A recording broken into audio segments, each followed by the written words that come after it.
It's the first time that I test a speaker with so many amplifiers, and I'm really happy about it. Not with one, not with two, not with three, not with 4, 5, with 6 different amplifiers. Hard to match it properly? Well, probably a little bit, and yeah, let's speak about it.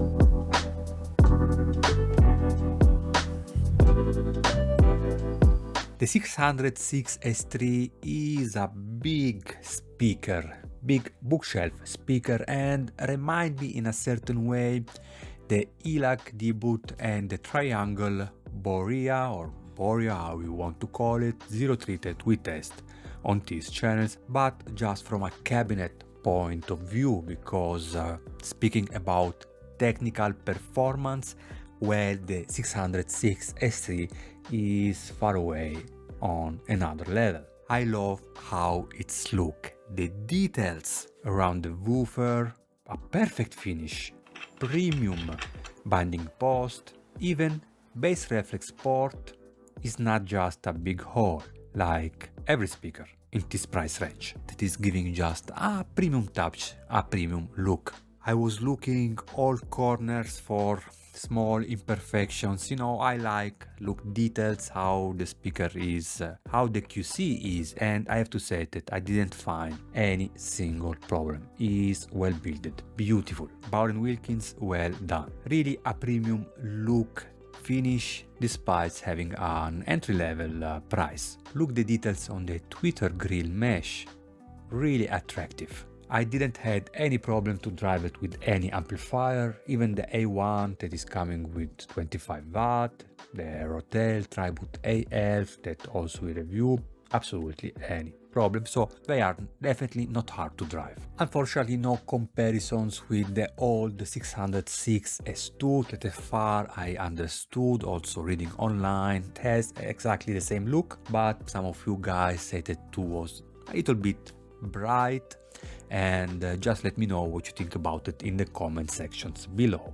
Inside the box you will find also this foam plug that will help to reduce bass level, also without moving them far away from the rear wall. It's a really special foam plug because you can use it in 2 different ways.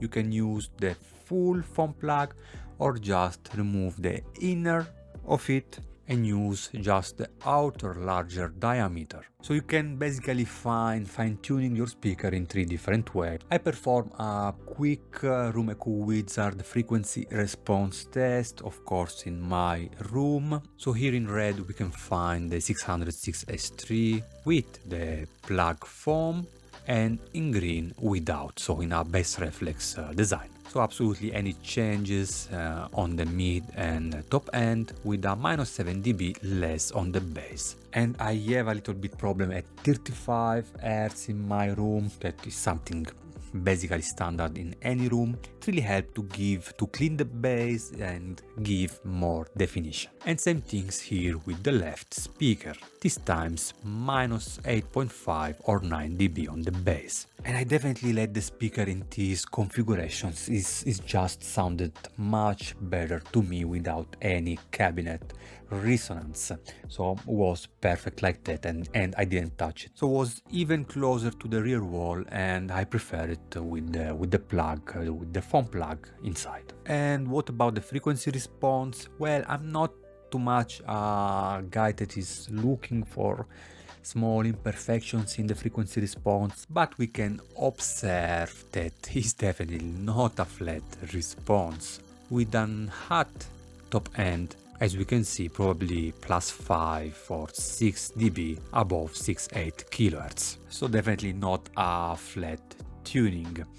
Set up the speaker in my room was more difficult than I thought. First of all, center imaging was like a little bit of focus. Yes, I got a big, wide soundstage, but instruments and vocals didn't come with a defined locations or a pinpoint locations inside the soundstage. So I had to work more on tone angles, distance between the speaker, almost giving a full tone with the speaker facing my face. Also, for the first time, I understood how important is sometimes, I'm not saying always, but sometimes to move the tweeter to your ear levels. I have a stand that is 80 centimeter, so something around 30 inch, letting the tweeter 20 centimeters or something like that above my ear. So sometimes I just have to stand up like that to be on the levels, but yeah, 80 centimeter is a little bit too much. It's a big bookshelf speaker, and just by moving my head up and down, everything was changing drastically. I probably need a 60 centimeters, so 23 inch, and yeah, I will definitely purchase one because 8 centimeter is a little bit too much. But strange, because I never had problem with any bookshelf speaker. With most of the speaker, yes, was changing a little bit by moving my head, but not so much as the 606 S3. So it's look like, I'm not saying that like that the off-axis response of the tweeter is not so good. So really you will need to work so much, at least that's what I got in my room, to achieve a better response. And is important, I find really important, to keep the tweeter at your ears level.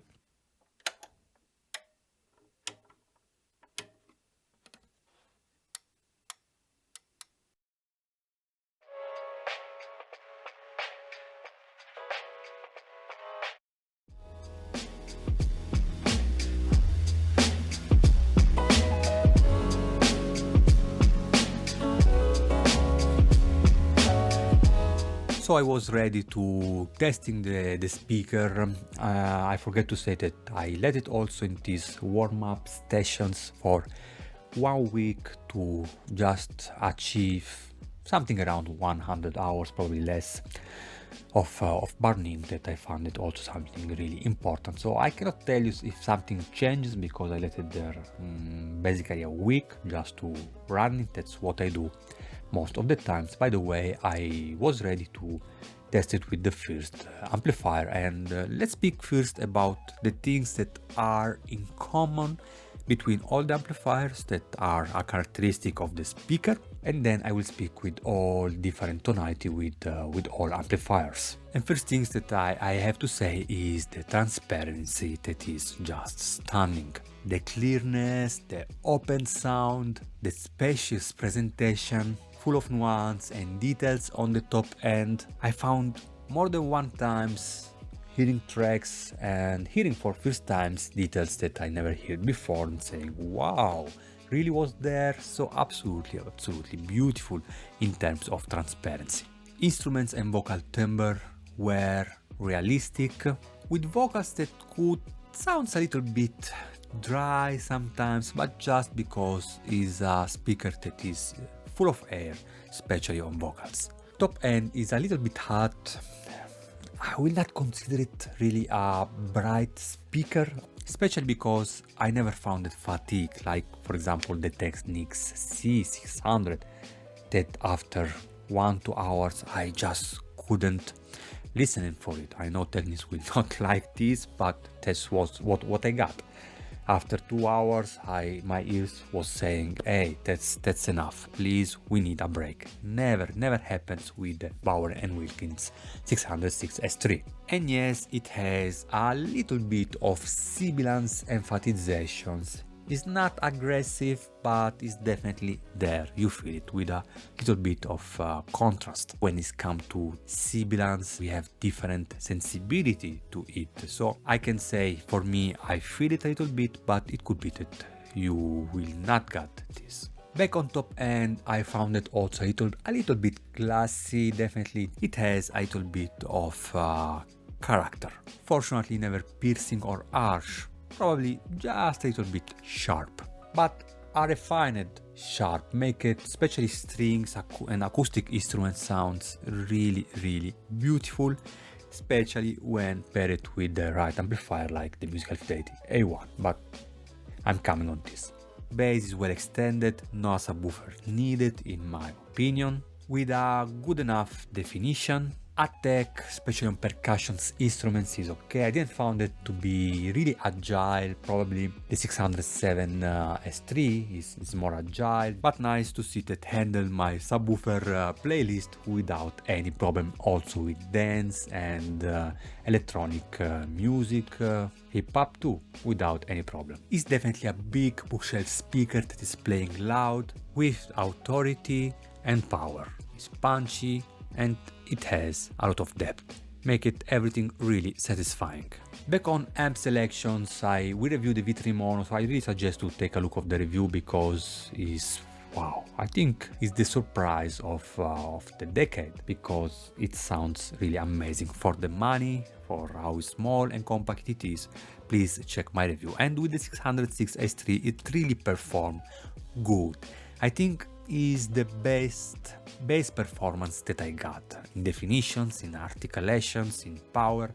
Wow, so clean and clear, but that lastly lack a little bit of musicality when it's come to speak about attack and speed. And the 606 S3, that is not one of the most agile speaker, didn't help in this. Also in the review I speaking about the Fosi Audio ZA3 with this speaker, but I found it to be not the best partner, was also a little bit bright. Then I moved to the Rotel or Rotel A11 Tribute, one of my favorite amplifiers, still there, still I have it, and when I keep them I know that I love them. Here I got for sure less transparency, but with better harmonics and richness when it comes to vocal and instruments. Make it especially violin, trumpet, cello sounds less dry and more realistic.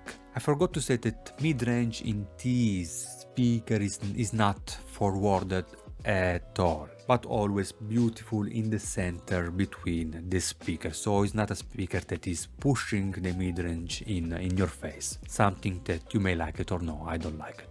Then I moved to the Musical Fidelity A1 Class A, not so much power, but one of the best musicality that I never heard on such an amplifier, and with the A1 I fall in love again with this amplifier, it's just so fantastic. When I forget about reviewing something, I know that I'm really taking the moment and enjoying the moment, and that's what I did. I just relaxed on my couch and just enjoyed this combo.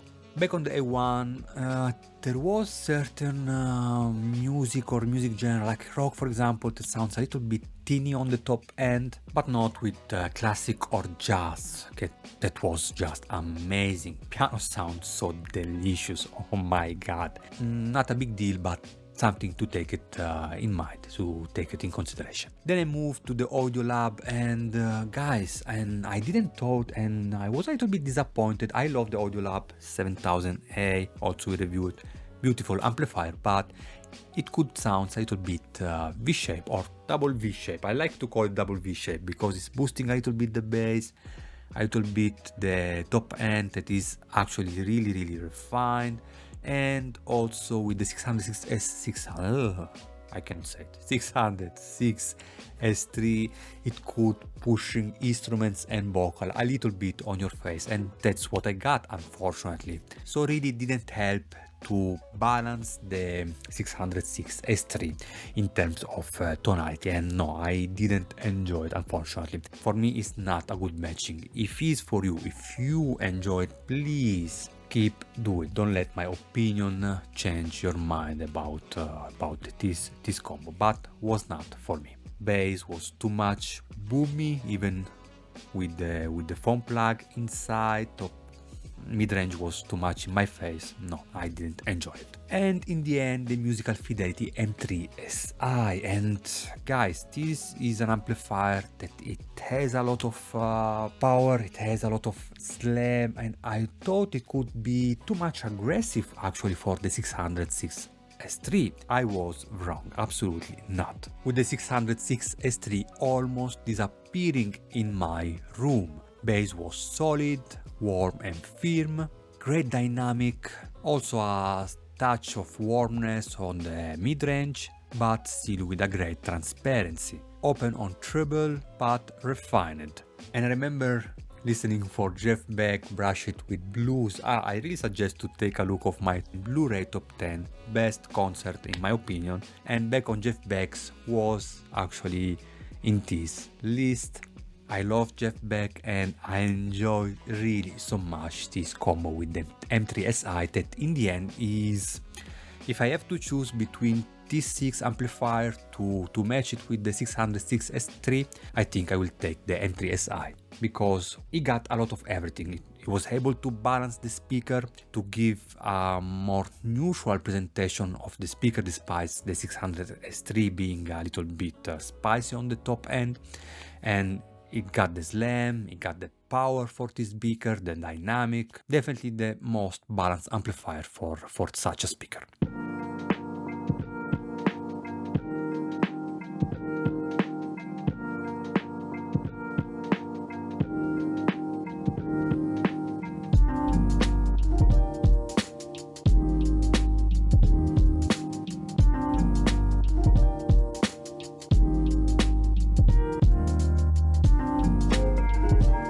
Okay, really quick on comparisons, I still have here the Rotel EVO 4.1, a really budget speaker that I love. I love the constructions, I mean for the money, it is a great speaker in my opinion. And here guys, no story, the Rotel was a little bit more dirty, let's say like that, on the bass, less transparency, a little bit more solid in the mid-range, less bright, but not extended or detailed as the 606 S3. It doesn't play loud or going deep as the Bowden and Wilkins, and is still having also a sibilance problem when most of the time, unfortunately.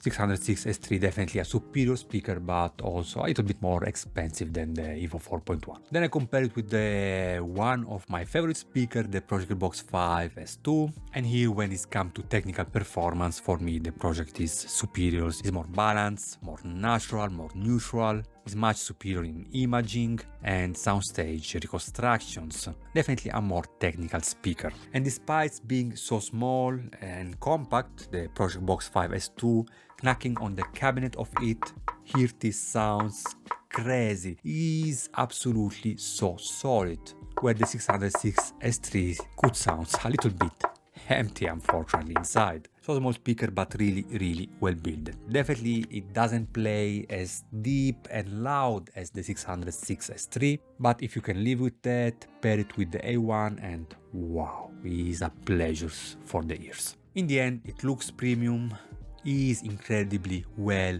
built, something that I really was not expecting from a $1,000 bookshelf speaker, and is coming out with a lot of character, like a beautiful star that won't shine big despite having an affordable price. Yes, Bowden and Wilkins could release a more conservative tuning, ending up probably with another boring speaker that has nothing to say, saying I'm there for shine.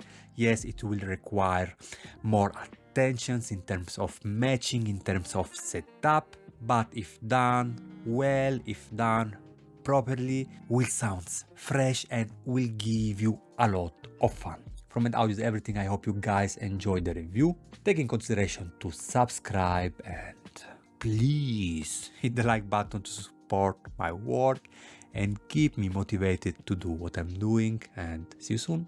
Peace.